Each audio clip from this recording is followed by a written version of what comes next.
gagawa yan ng excuses para lang makapag-spend time siya ng oras sa'yo. Meaning, gusto kanyang makita, gusto niyang magpapansin sa'yo. Di niya mapigil yung sarili niya, kaya gusto niyang i-engage niya uli yung sarili niya sa'yo. Maitim ba skin? Underarm at singit mo? K-Skin ang bahala sa'yo. Premium ang ingredients, paraben-free and sulfate-free, and FDA-approved, kaya safe for everyone. With K-Skin, ibalik ang alindog mo.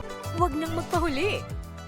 Hi guys! Welcome back to our channel. Kamusta po kayong lahat? Sana ay nasa mabuti po kayo. At sa mga hindi pa po nakakakilala sa akin, my name is Cheryl Ting. At kung bago lang po kayo sa channel na to, pwede po bang makihingi ng isang favor to please consider to subscribe dito po sa ating channel. And also, huwag niyo na rin po sanang kalimutan i-like and i-follow ang ating Facebook page official at ang ating TikTok account, Cheryl Ting. Maraming salamat po. And for today's video is another concern video po. Ang sabi niya is, Hello Miss Ting, paano po ba malalaman na may gusto pa rin sa akin si X? Sana masagot. Baka kasi pakaramdam ko lang, meron. Pero wala naman pala. Okay, bigla na lang isang araw naramdaman mo na nagka-interest uli sa'yo si X. Siguro, interested ka pa sa kanya kasi na-bothered ka nung nagpakita siya ng sign sa'yo. Number 1 dyan, mapapansin mo na nagfo-focus uli siya sa'yo. Pinapansin ka na naman niya, nagbibigay siya ng time sa'yo, at kung may mga dinidate siya noon, ititigil niya yan. Medyo bibiruin mo pa yan na, di ba, dinidate mo si ganito? Siyempre, gusto mong makuha indirect yung sagot niya. Then, sasabihin niya sa'yo, no, hindi na ako tumatanggap ng date ngayon. Wala na akong dinidate na babae.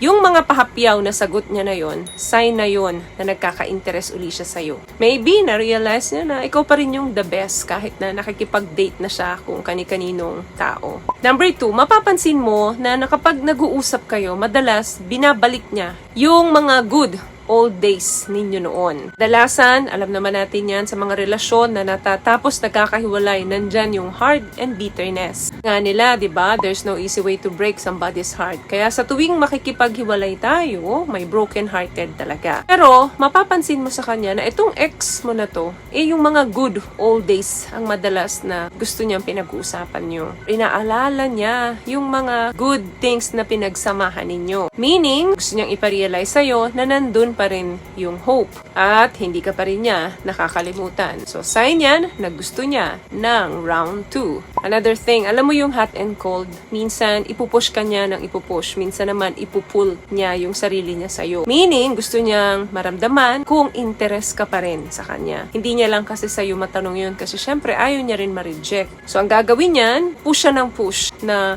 magpakitang gilas sa'yo. Then one day, bigla siyang magiging cold siya sa'yo kasi gusto niyang maramdaman kung magre-react ka ba kung sakaling magpakita siya ng coldness sa'yo. So, ikaw naman, dahil interested ka pa rin sa kanya, obviously, i-message mo siya na kumusta ka na, yung mga ganong simple way para mabuksan uli yung usapan. May ngiti na yan sa mga labi kapag ikaw na ang nag-reach out sa kanya. Another thing, gagawa yan ng excuses para lang makapag-spend time siya ng oras sa'yo. Hindi naman kayo magkatrabaho, hindi rin kayo magkaklase, hindi rin kayo magkapitbahay, pero gagawa yan ng mga dahilan para lang mapunta yung oras niya sa'yo na, for example, ganito. Siyempre, mag-ex kayo. So, meaning, meron kayong mutual friends. So, kukontakin niya yung isa sa mga kaibigan nyo, ipapa-invite ka, then siya nandun din, yung tipong gagawa siya ng dahilan para lang magkasama uli kayo. Aayain niyang magkape, for example, yung kaibigan niya, then ipapaaya ka niya dun sa kaibigan nyo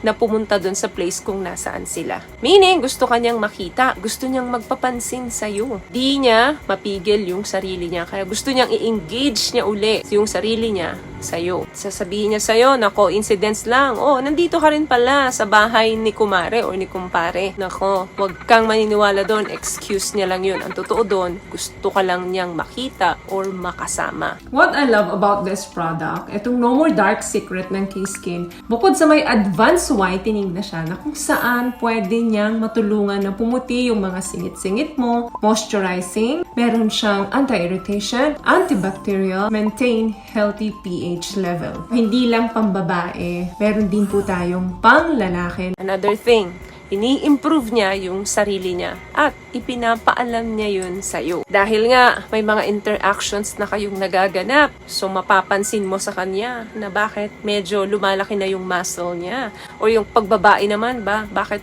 mas lalong gumaganda siya. Nakariban ka na, pumuti ka na kasi uminom ka na ng glutathione. So yung mga ganong changes, yung mga ganong pag-i-improve sa sarili, ipinapakita niya yan sa'yo. Gusto niyang mapansin mo siya. Another thing, emotionally engaged pa rin siya sa buhay mo. Meaning, alam niya pa rin yung nangyayari sa'yo, yung mga updates sa'yo, yung mga whereabouts sa'yo, pati doon sa mga pamilya mo at sa mga kaibigan mo. Updated siya sa mga latest chismis ng buhay mo. Another thing, gustong-gusto niya na pinagseselos ka niya. Napapansin mo ba sa kanya na medyo competitive siya when you're around? Yung tipong kagagaling ko lang kila, magbabanggit siya ng pangalan. Kasi yung kaibigan niya, na-date ko yun before, so kinumusta ko lang. Yung mga tipong ganon na dadaanin niya yung mga biro niya sa ganon. Pero ang totoo, wala naman talaga siyang dinate. Gusto niya lang malaman kung may affection ka pa sa kanya. Or, possible na gusto niyang malaman kung magta-tantrums ka ba, maiinis ka, magre-react ka, once na nalaman mong may dinidate pa siyang iba. Sa tuwing magre-react ka, meaning, puntos yun sa kanya. Last one, ipapakita niya sa'yo na nagbago na siya. Ikaw at yung ex mo, naghiwalayan for some reason.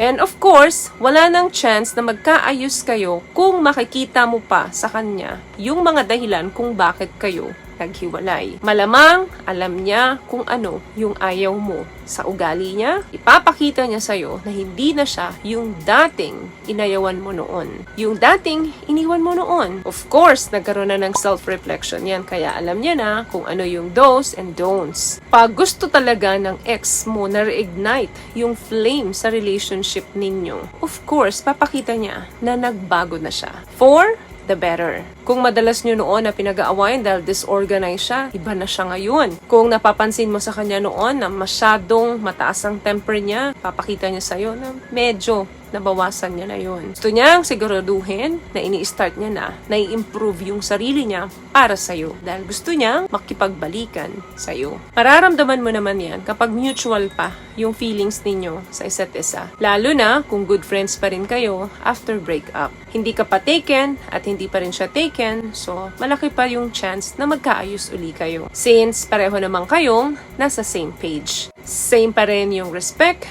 and intimacy on a platonic level. Medyo rare na sa mga mag-ex yung mga ganon kasi karamihan pag naghiwalay talaga, either wala nang pansinan, wala nang pakialamanan. As long na naiiwan ang respeto sa isa't isa after breakup, may possibility pa rin na magkaayos kayo. Lalo na kung pareho pa kayong available. So yun lamang guys ang video natin for today. I hope nakapagbigay po ako ng tips sa inyo. At kung nagustuhan niyo po ang ating video, please give it a thumbs up, comment down below, and also share this video na rin po sa mga kaibigan na sa tingin niyong matutulungan ng video natin. Once again, palagi po kayong mag-iingat at palagi po kayong manalangin. Thank you guys for watching and see you in our next one. Always love yourself and be a blessing. Bye!